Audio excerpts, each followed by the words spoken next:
apresentar aqueles irmãos que talvez não conheçam.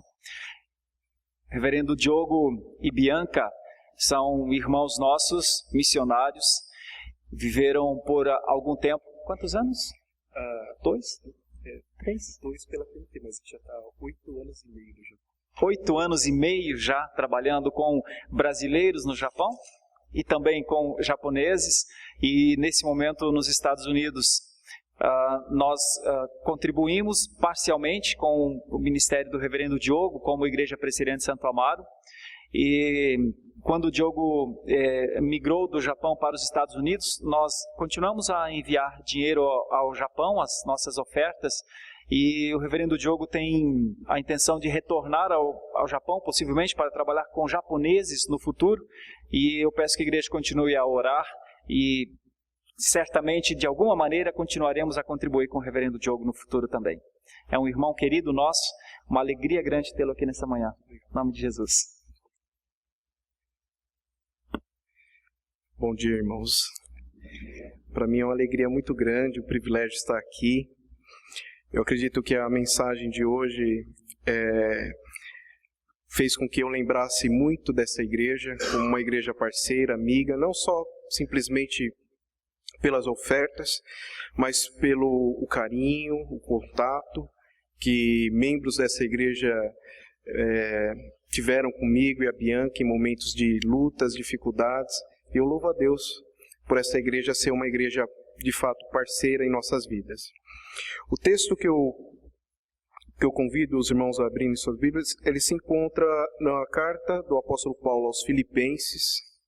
Carta do apóstolo Paulo aos Filipenses. Nós leremos do verso 14 até o verso de número 20.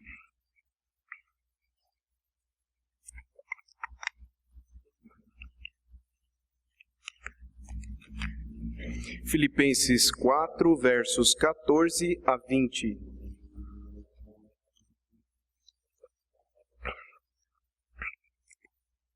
Esse texto servirá de base para a mensagem que o Senhor preparou para esta igreja nesta manhã.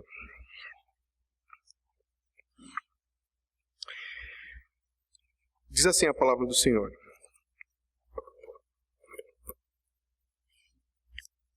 Todavia, fizeste bem, associando-vos à minha tribulação. E sabeis também vós, ó Filipenses, que no início do Evangelho, quando parti da Macedônia, nenhuma igreja se associou comigo no tocante a dar e receber, senão unicamente vós outros. Porque até para Tessalônica mandaste não somente uma vez, mas 2, o bastante para as minhas necessidades. Não que eu procure o donativo, mas o que realmente me interessa é o fruto que aumente o vosso crédito. Recebi tudo e tenho abundância, estou suprido. Desde que Epafrodito me passou às mãos o que me veio de vossa parte, como aroma suave, como sacrifício aceitável e aprazível a Deus. E o meu Deus, segundo a sua riqueza em glória, há de suprir em Cristo Jesus cada uma de vossas necessidades. Ora, a nosso Deus e Pai, seja a glória pelos séculos dos séculos. Amém. Oremos.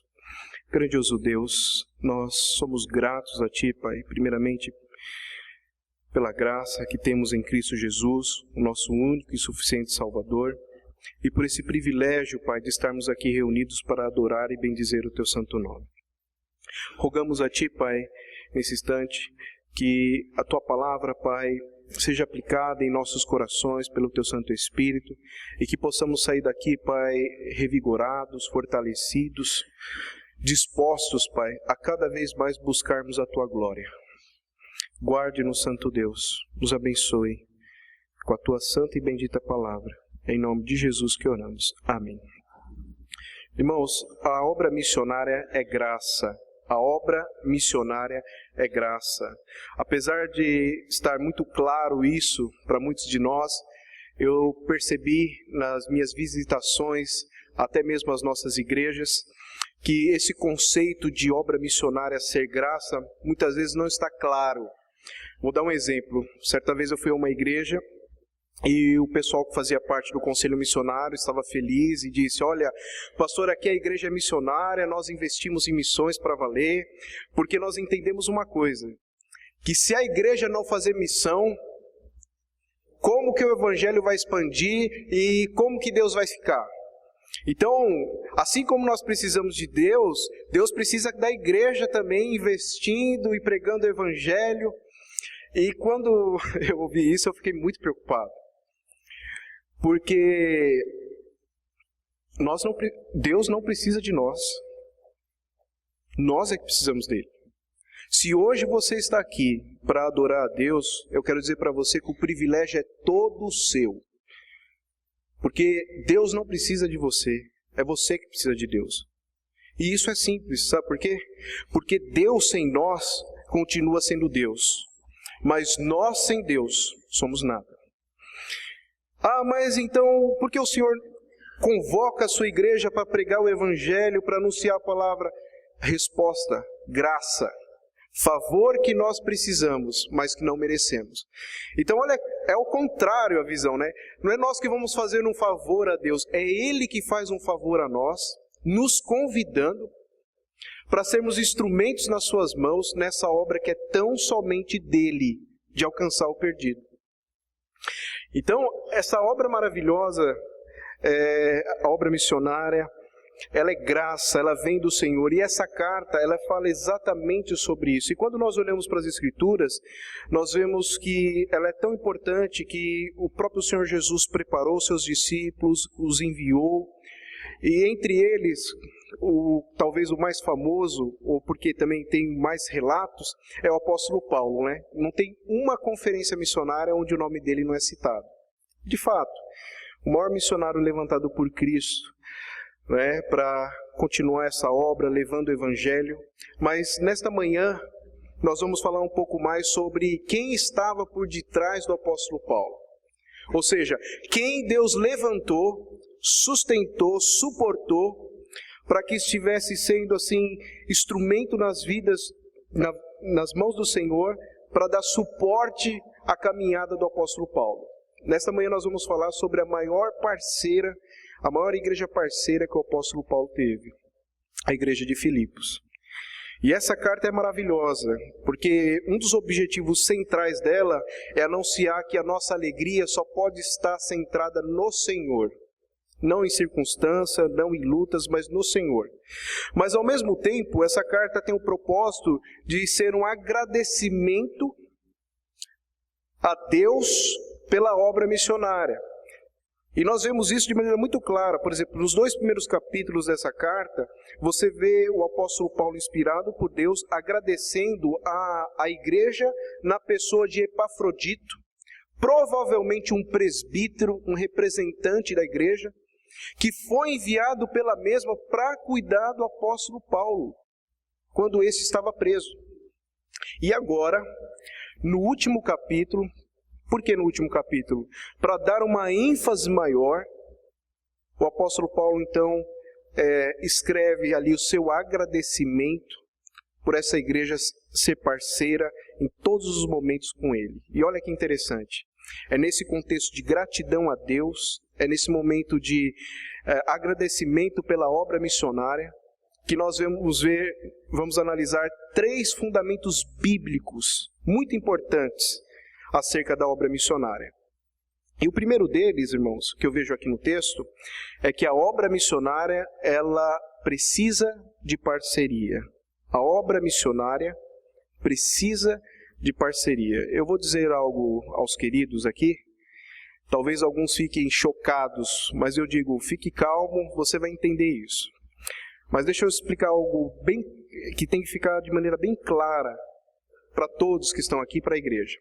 A obra missionária não precisa de sua ajuda. Não precisa. De sua ajuda, a obra missionária não precisa. A obra missionária precisa de parceria, de sua parceria. Ah, pastor, mas isso não é a mesma coisa? Não, não. Se você estiver usando uma palavra ajuda no sentido de parceria, não tem problema nenhum. Mas a ideia não é a mesma. Seria mais ou menos assim, imagina, seu marido acorda pela manhã e ele fala assim, olha, eu estava lendo a Bíblia, meditando, e eu cheguei a uma conclusão. Eu vou ajudar você na criação dos nossos filhos. Com certeza as irmãs vão pensar assim, esse homem doidou, né? Porque na questão de criação de filho, ele não tem que ajudar, ele tem que participar. É compromisso dele, é responsabilidade dele. Não é ajuda, é compromisso, é responsabilidade.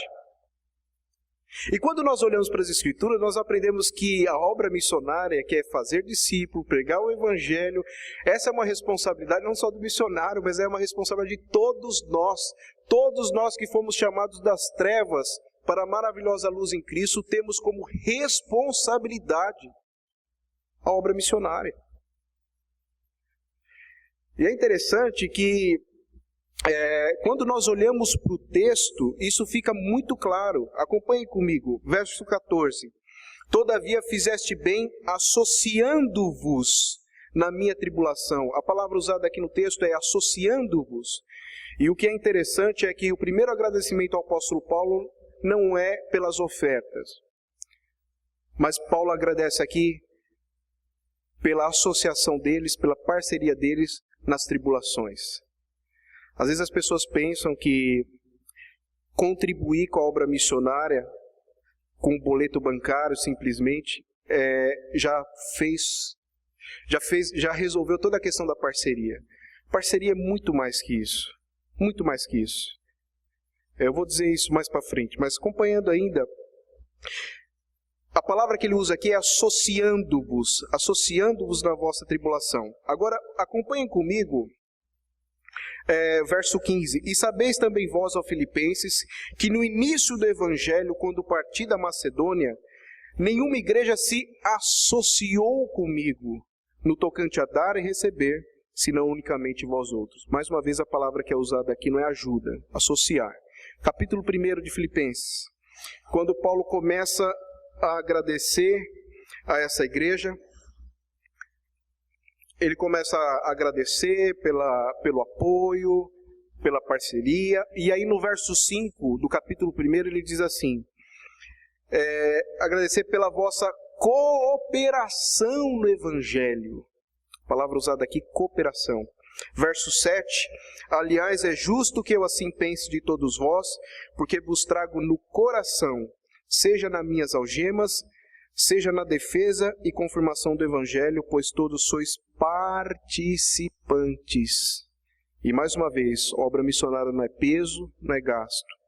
Da graça comigo. Percebe, irmãos? A palavra usada no texto inspirado por Deus não é ajuda, é associação, cooperação, participação. Essa palavra no original, a ideia dela é tão forte, de ligação, de estar junto, que seria mais ou menos assim, se Paulo estivesse passando por lutas e provas lá no campo, a igreja sentia tudo isso aqui na base. Se Paulo estivesse colhendo bênçãos e vitórias lá no campo, a igreja também recebia essas bênçãos e vitórias aqui na base. É como se o apóstolo Paulo, de fato, fosse um braço da igreja que estava sendo esticado para alcançar pontos onde a igreja base não tinha condições de chegar. Então você olha para o texto e você vê que isso não é uma ajuda, é um compromisso, é uma parceria. E tanto é que essa igreja estava tão ligada com Paulo, que Paulo faz questão de agradecer pelo apoio que a igreja deu, principalmente nos seus momentos de lutas, nos seus momentos de provas, nos seus momentos de tribulação. Como eu disse agora há pouco, né? É muito triste quando nós limitamos apoio à obra missionária simplesmente a dinheiro. Eu estava vendo recentemente um vídeo, uma palestra do Dr. Nicodemos, sobre Judas, e ele estava falando, olha que interessante, ao mesmo tempo que a igreja combate o falso profeta, você vê que a igreja faz as 3 cartas de João e de Judas faz um apelo à igreja a investir na obra missionária, até mesmo de receber aqueles que pregam o evangelho de verdade, cuidar deles, porque isso é parceria. Isso é parceria. Né? Então, a primeira lição que eu vejo aqui no texto é que a obra missionária ela não precisa de ajuda, ela precisa de parceria. A igreja e o missionário devem estar ligados, devem estar próximos, né? Nessa mesma palestra que eu ouvi do reverendo Nicodemos, ele estava falando que, infelizmente, hoje em dia, a obra missionária se faz através de boletos bancários. Às vezes a igreja não tem contato nenhum com o missionário. Às vezes é só através de agência. E tanto ele como eu creio que nós pensamos iguais, não há problema nenhum de nós termos agência missionária. Pelo contrário, a agência pode ser de grande apoio. O problema é qual é a função. Se a função está sendo de aproximar o missionário da igreja, maravilha.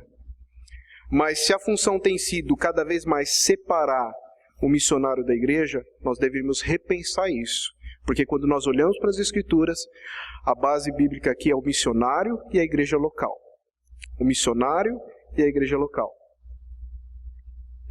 Essa é a primeira lição que nós encontramos aqui no texto, né? Então, a obra missionária, ela não precisa de ajuda, ela precisa de parceiros, pessoas que acompanham. O reverendo Sérgio disse agora há pouco, né? Quando nós tivemos que mudar do Japão para os Estados Unidos, por não uma opção pessoal simplesmente nossa, mas algo que estava sendo requerido de nós no Japão, é interessante que aqueles parceiros que estavam acompanhando os relatórios, estavam conosco, entenderam perfeitamente. Aqueles que simplesmente ajudavam, não entenderam. Por que isso? Essa é a diferença entre parceria e ajuda. E a primeira lição que nós vemos aqui no texto é que essa igreja não ajudava Paulo, ela era parceira de Paulo, inclusive nos momentos de tribulação. Segunda lição que nós encontramos aqui no texto é que a obra missionária é um culto de louvor a Deus. Acompanhem comigo o verso 18. Recebi tudo e tenho abundância, estou suprido, desde que Epafrodito me passou as mãos, o que me veio da vossa parte como aroma suave, como sacrifício aceitável e aprazível a Deus. Irmãos, a obra missionária é um culto de louvor a Deus. E eu vou falar isso daqui a pouco. Eu só não posso passar assim desapercebido do verso de número 17, porque ele é importante aqui. Quando Paulo diz assim: não que eu procure o donativo, mas o que realmente me interessa é o fruto que aumente o vosso crédito. Por que Paulo faz isso? Se vocês perceberem, desde o verso 10, ele está agradecendo a igreja. Olha, obrigado pela parceria, obrigado pelos momentos que eu tive de tribulação, vocês foram parceiros, inclusive nesses momentos. Aí ele chega no verso 15, ele fala: olha, nenhuma igreja se associou comigo, somente vocês. No verso 16 ele fala: porque até para Tessalônica, ou seja, quando vai começar a missão na Europa, vocês participaram e fizeram até mais do que eu precisava. E aí agora ele chega no verso 17, é como se ele colocasse o pé no freio e dissesse: não que eu procure o donativo. Por que Paulo faz isso? Porque no contexto de agradecimento pela parceria, Paulo, de repente, no verso 17 diz: não que eu procure o donativo. Acredito que esse versículo é importante. A resposta que eu tenho é que eu costumo dizer o seguinte: os críticos de plantão sempre estarão presentes. Infelizmente, sempre estarão. Paulo enfrentou eles principalmente em Corinto. E esses críticos de plantão diziam e acusavam que Paulo estava no ministério por interesse próprio, que Paulo, na verdade, era um mentiroso, que as igrejas que ele falava que plantava, as pessoas que estavam sendo alcançadas através da vida dele, tudo isso era uma farsa. Que ele estava ali não era por causa de Cristo, ou por causa do reino de Deus, ele estava ali por causa própria, por interesse próprio, por questão de lucro. E eu acredito que esses críticos de plantão também estavam aqui. Alguns deles. Porque quando você olha para o capítulo 3, verso 17... o texto vai dizer assim: irmãos, sede imitadores meus, e observai os que andam segundo o modelo que tendes em nós. Pois muitos andam entre nós, dos quais repetidas vezes eu vos dizia, e agora vos digo até chorando, que são inimigos da cruz de Cristo. Quem são esses que Paulo está falando que está aqui, nesta igreja? Que ele fala até chorando, que faz o apóstolo Paulo chorar.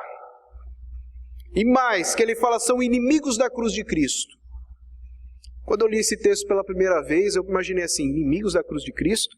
A gente imagina um bando de pessoas do lado de fora da igreja, não é verdade?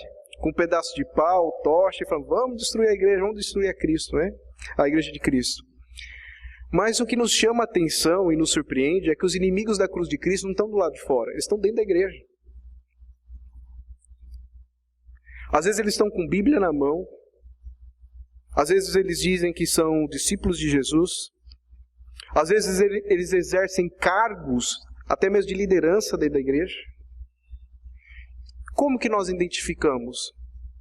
Quem são esses inimigos da cruz de Cristo? Verso seguinte, 19. O destino deles é a perdição, o Deus deles é o ventre. E a glória deles está na sua infâmia, visto que só se preocupam com as coisas terrenas. Paulo fala aqui que os inimigos da cruz de Cristo são aqueles que ele não está preocupado com o reino de Deus. A preocupação primária dele não é o reino de Deus. Se o reino de Deus está avançando, se o evangelho está sendo proclamado, ele preocupa com ele, é com a barriga dele, é com o ventre dele, é com o reino dele, é com o ministério dele. Se o ministério dele, se a igreja dele, tudo que está em volta dele está bem, não importa como está o reino de Deus. E Paulo chama essas pessoas de inimigos da cruz de Cristo. E provavelmente, essas pessoas poderiam dizer como em Coríntios, aqui mais um aproveitador, né? Está aí agradecendo pelo suporte da igreja. E Paulo fala, olha, muito obrigado, eu sou grato pelo apoio de vocês nas tribulações, eu sou grato porque vocês, até mesmo com apoio físico, financeiro, fizeram até mais do que eu precisava, mas deixa eu deixar algo muito claro para vocês. Não que eu procure o donativo. Não que eu me alegro e sou grato a Deus, primeiramente pelas ofertas que vocês enviaram a mim. Não. Mas o que realmente me interessa, e ele continua dizendo no verso 17, é o fruto que aumente o vosso crédito. É saber que essa igreja está envolvida com uma obra que é louvor diante de Deus, que é uma obra onde nós adoramos a Deus, porque a obra missionária é um culto de louvor a Deus. E eu acredito que quando nós falamos isso pode resolver alguns problemas que há, né? Eu participei uma vez de uma escola dominical e um grupo levantou e falou assim, olha, a obra missionária é mais importante que a adoração a Deus. Aí pronto, né? Começou a discussão. Não, a adoração a Deus é mais importante, porque o fim principal do homem é honrar e glorificar a Deus. Não, mas a missão também é, porque como o homem vai conhecer a Deus se ele não for alcançado pelo Evangelho? E aí o pessoal perguntou para mim o que eu achava. Aí eu falei, irmãos, primeiro de tudo, vamos reformular essa pergunta aí, porque a pergunta está errada. Você já tentou responder pergunta errada? Sai mais confusão. Porque quando você fala qual que é mais importante, a obra missionária ou a adoração a Deus, isso aí é pergunta errada. Porque a obra missionária, quando a igreja está envolvida, vivendo a Cristo e proclamando a Cristo, isto é um louvor a Deus. E quando nós olhamos para o texto, nós vemos que o texto nos diz isso, porque no verso 18 diz assim, recebi tudo e tenho abundância, estou suprido desde que Epafrodito me passou as mãos o que me veio da vossa parte, como aroma suave, como sacrifício aceitável e aprazível a Deus. Vocês perceberam? O texto usa 3 expressões de louvor, de aceitação de Deus, que eram usadas no Antigo Testamento, principalmente, para referir-se a um culto que Deus se agrada. No finalzinho do 18.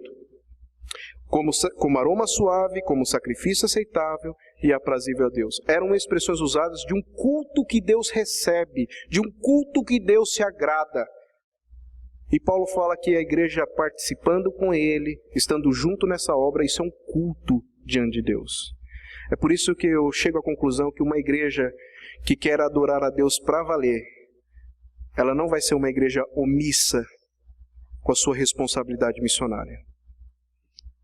uma igreja que quer adorar a Deus de verdade, ela vai ser uma igreja comprometida com a obra missionária. Porque isso é um culto de louvor a Deus. Mas em terceiro e último lugar, o terceiro ensinamento bíblico, fundamento bíblico sobre missão que eu vejo aqui no texto, e muito importante, é o verso 19. E o meu Deus, segundo a sua riqueza em glória, há de suprir em Cristo Jesus cada uma de vossas necessidades. Olha que interessante. Quem supre a obra missionária não é a igreja, não é o tesoureiro, não é a sua oferta. O texto está dizendo aqui que quem supre a obra missionária é o próprio Deus. A obra é dele e quem sustenta é ele. Quem capacita é ele. Até mesmo quando nós contribuímos é por causa dele, porque primeiro ele nos deu. E essa é uma promessa. A igreja pode avançar, ela pode caminhar na expectativa que o próprio Deus vai suprir. É promessa aqui. E só para vocês verem como essa promessa de fato foi vivida por essa igreja, nós já partindo para o final, abram sua Bíblia em 2 Coríntios capítulo 8.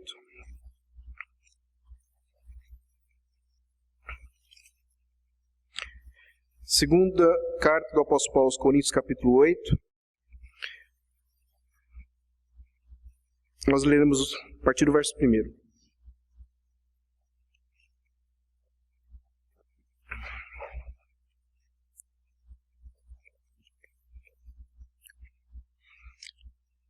Segunda Coríntios capítulo 8, verso 1. Também, irmãos, vos fazemos conhecer a graça de Deus concedida às igrejas da Macedônia. Mais uma vez, né? Obra missionária não é peso, não é gasto, graça. As igrejas da Macedônia. Quem são as igrejas da Macedônia? Quem estava ali na Macedônia? Quem é que Paulo disse lá em Filipenses 4 que quando ele partiu da Macedônia, nenhuma igreja se associou com ele no dar a receber, senão unicamente eles? Filipos. Está falando sobre as igrejas dos filipenses. E mais uma vez ele fala, né? Vos fazemos conhecer a graça de Deus concedida às igrejas da Macedônia. Porque no meio de muita prova de tribulação, manifestaram abundância de alegria. E a profunda pobreza deles superabundou em grande riqueza da sua generosidade. Eu confesso que quando eu li esse texto, estudando essa igreja pela primeira vez, eu quase caí de costa. Eu só não caí de costa porque eu estava sentado numa cadeira com encosto. Porque se vocês perceberem, as duas características que é mostrada dessa igreja aqui no texto são exatamente as duas justificativas mais usadas por aqueles e pelas igrejas que não querem assumir o compromisso nessa obra missionária, na obra missionária. Quer ver? O primeiro deles. Eu tive experiência, né, de visitar várias igrejas, né? E teve uma situação que foi muito engraçada. O pastor disse assim, olha, não tem como nós ficarmos de fora. Nós temos que se preparar mesmo para alcançar o Japão, um dos países menos evangelizados do mundo. Mas, reverendo, chega aqui no canto, eu quero falar um negócio com o senhor. Olha, não é má vontade. Mas sabe o que é? O senhor veio no momento errado. E eu pensei comigo, a culpa é minha. Porque a nossa igreja está passando agora um momento muito terrível.